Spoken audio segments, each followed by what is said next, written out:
Bien, vamos a cambiar completamente de tema porque les habíamos comentado la información que dio a conocer el ministro Mañalich y, por supuesto, el Ministerio de Salud respecto de la adquisición de nuevas enfermedades que serían cubiertas por el auge o el GES. Se trata de 4 nuevos cánceres y el Alzheimer. Esto que sin duda genera muchas buenas reacciones, ¿no? Porque se trata finalmente de 85 enfermedades importantes, patologías que terminan siendo cubiertas en el sistema de salud. Tiene una contraparte, y la contraparte es que para todos los usuarios de ISAPRES, ustedes saben, hay que pagar este seguro GES del bolsillo de cada usuario, y se está señalando que las ISAPRES van a aumentar el precio de los planes porque tienen un argumento poderoso para decir que ahora se les van a encarecer también a ellos sus costos. Queremos abordar toda esta problemática y también la importancia de la incorporación de estas 5 nuevas patologías con quien fuera superintendente de salud, actual decano de la Facultad de Medicina de la Universidad San Sebastián, Manuel Inostroza, que como siempre amablemente nos acompaña y también nos ayuda a entender este tipo de temáticas. Gracias, Manuel, por acompañarnos esta mañana. No, gracias a ustedes por la invitación. Estoy regalón de ADN. Sí, pero tú eres ya panelista estable, podemos decir. Una vez más, doctor Inostroza, que además integrará en su minuto el Consejo Consultivo justamente del auge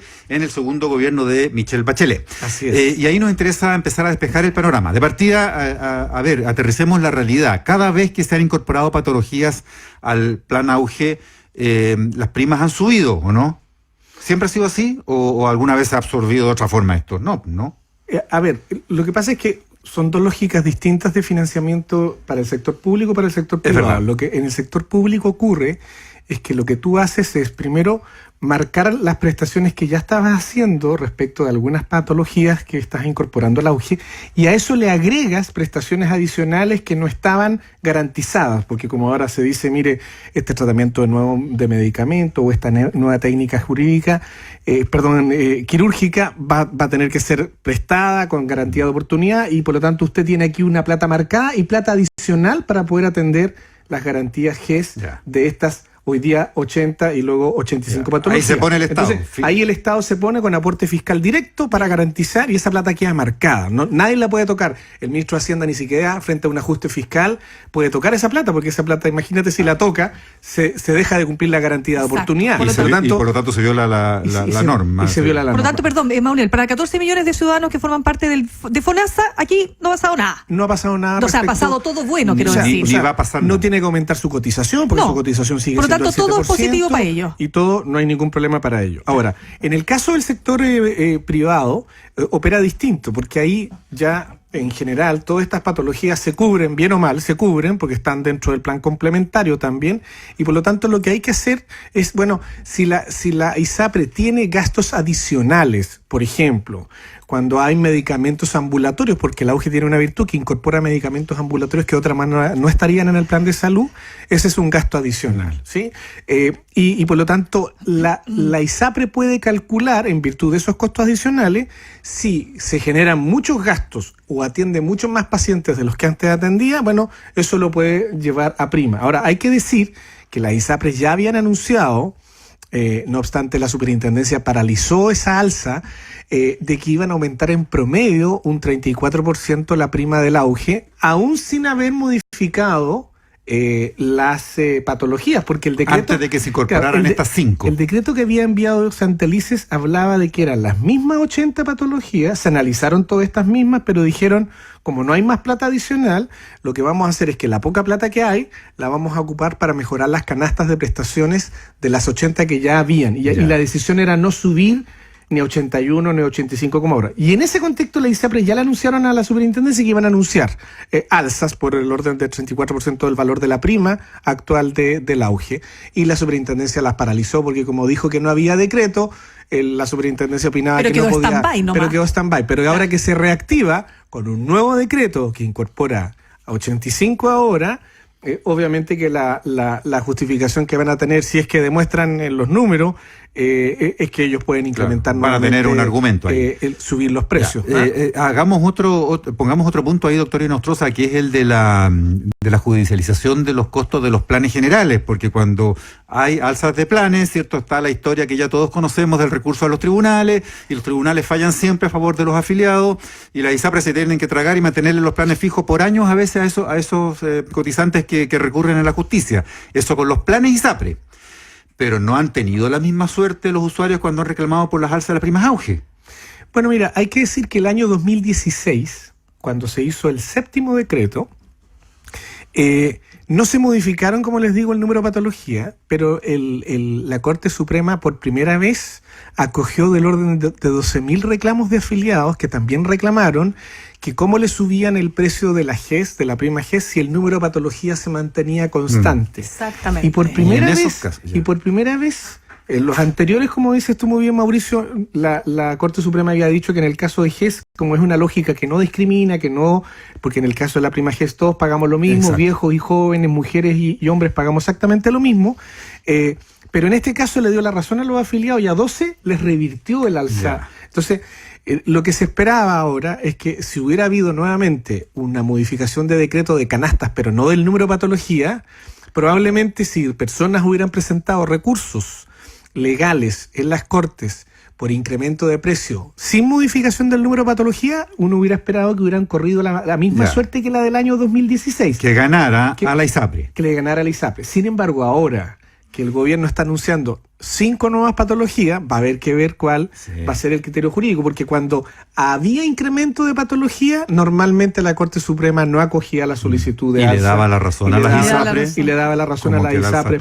Ahora, el punto aquí en todo caso son dos cosas. Uno, ante tu pregunta inicial, al comienzo solo va a decir, el auge cuando partió, y cuando yo era superintendente el año 2006, el auge costaba 900 pesos por persona. Eso costaba la prima auge al comienzo. Todos los meses.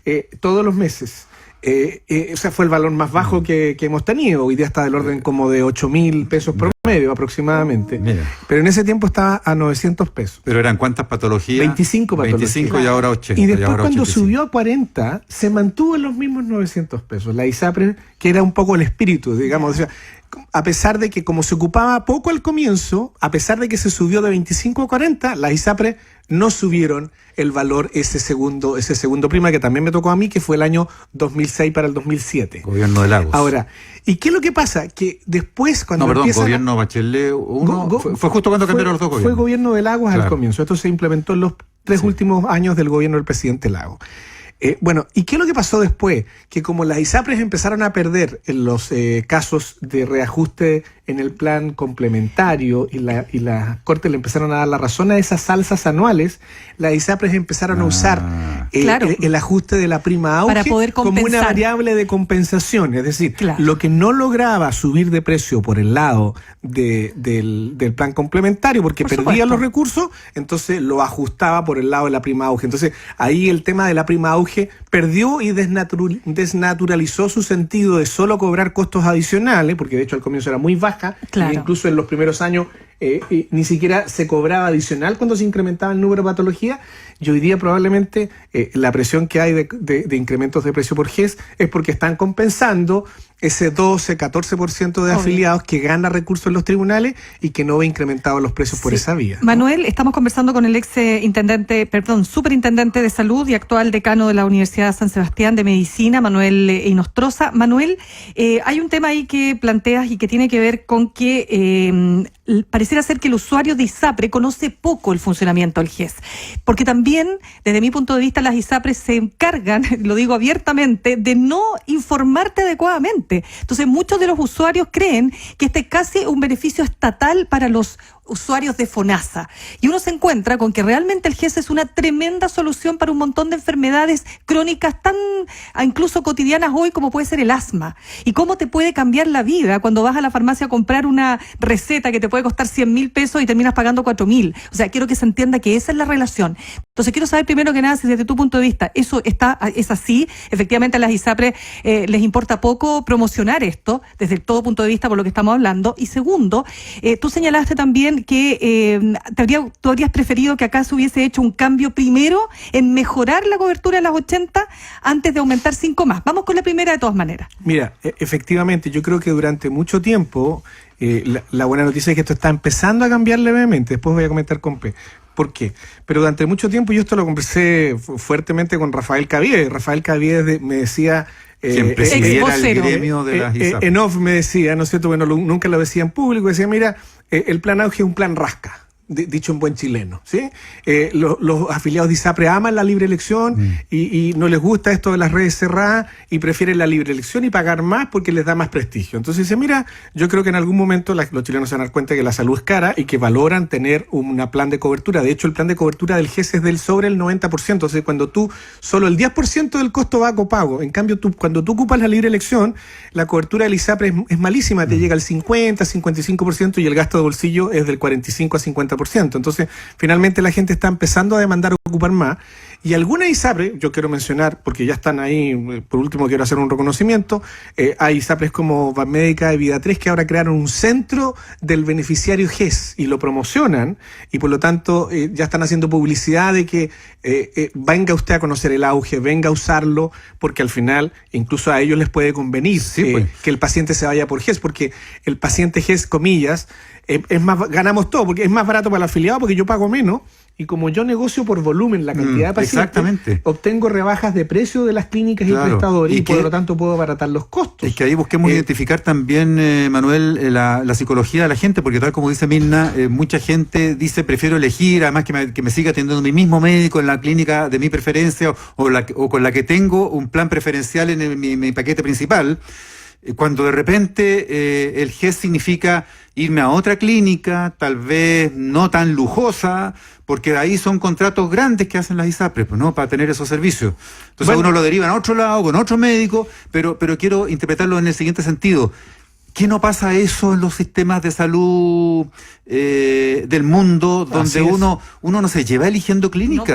No, pues. Si tú en Estados Unidos o en Europa sobre todo te vas al hospital que te tocó, te atiende el médico que te tocó. Y yo creo que este cambio se ha producido, mal que mal, porque lamentablemente por un lado, pero beneficiosamente por otro lado para los pacientes, como la propiedad ha cambiado y han venido, por ejemplo, organismos internacionales o empresas internacionales que funcionan, como dice tú, Mauricio, en esa otra lógica, es que ellos han visto el auge y lo han visto como una oportunidad y no como un producto rasca, sino que como un producto que debiera ser más valorado porque le genera más beneficios al afiliado al punto de vista de disminuir el copago y porque además al producir lo que se llama el médico clínico una suma de casos, los médicos que atienden mayor número de casos se especializan más y terminan siendo mucho más hábiles y competentes en el tratamiento concentrado. Otra dimensión que no miramos nunca. Que no miramos nunca, pero que desde el punto de vista de los médicos es muy importante Manuel, para nosotros. Digamos. Antes de la última pregunta, disculpa porque nos va acabando el tiempo, un solo punto que alguien me señalaba que me parece interesante.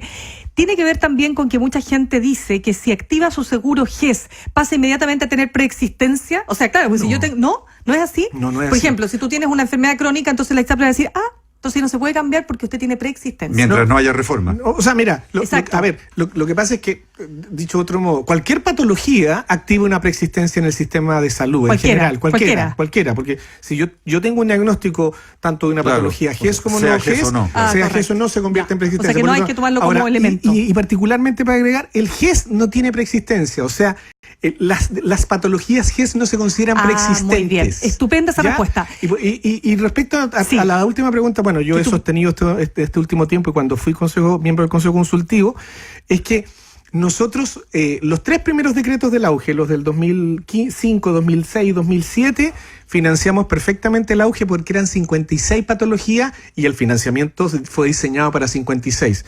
Pero luego en Bachelet 1 le metimos de 56 a 69 y luego en Piñera 1 le metimos de 69 a 80. ¿Por qué? Porque era popular incorporar más patologías.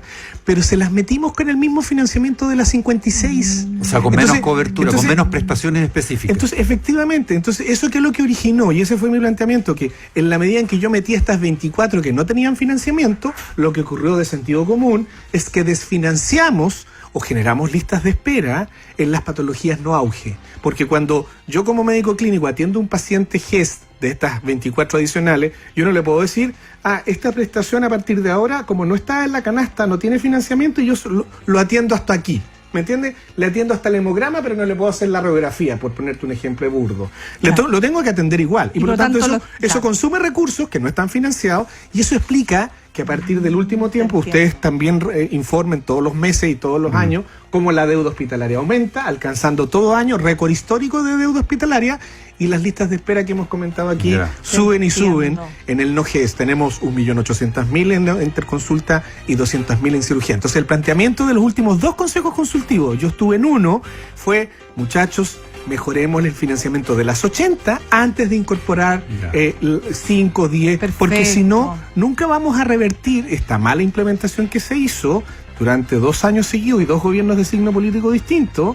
Probablemente por eso no nos han pescado, porque como uno como independiente critica para ambos lados, y los parlamentarios les da lo mismo, porque no hay ventaja política en denunciar a uno u otro, porque los dos cometieron el mismo tipo de error. Entonces, y siempre es políticamente correcto anunciar más patología y políticamente incorrecto criticar que se incorpore. Entonces, mire, yo calculé que el déficit mínimo es de 200.000 millones de pesos. Entonces, aún con que tú incorpores 39.000 millones, siguen habiendo 160.000 millones de déficit que no se están corrigiendo. Entonces tú le metes más presión a la asistencia del sistema público, que ya está tensionado, sin resolver el déficit. Por eso que yo, que soy partidario del GES y que me gustaría hacerlo crecer, la política era: resolvamos este problema primero, y después, una vez que resolvamos el descalabro que generamos el 2010 y el 2013, aumentemos nuevas patologías. Aquí, lamentablemente, el ministro Santelices había entendido el punto y había estado de acuerdo, por eso que eran 80 y solo mejora de las canastas con incremento presupuestario. En cambio, llegó el ministro Mañalich y anunció 5 nuevas patologías y está cambiando un poco una política. Entonces, mi tema es, ¿por qué hacemos eso sin haber resuelto el déficit? De hecho, el Ministerio el año pasado hizo un estudio que se llama Uso Efectivo del Grupo de Prestaciones de Garantía Explícita en Salud, porque lo que quiere determinar es en cuántas de las 80 nos estamos desfinanciando respecto de las patologías. Ese estudio, a todo esto estoy pidiendo por ley de transparencia que me lo entreguen, porque no ha sido publicado, y va a determinar en parte cómo ya se está produciendo este desfinanciamiento de las patologías de las 80. Queda dando bote la pelota ahí que nos deja Manuel y Nostroza, justamente porque una de las lecturas que se hizo del cambio de gabinete fue que el ministro Mañalich llegaba a hacer más política, y él mismo lo dijo así. Gracias, doctor Nostroza. Gracias.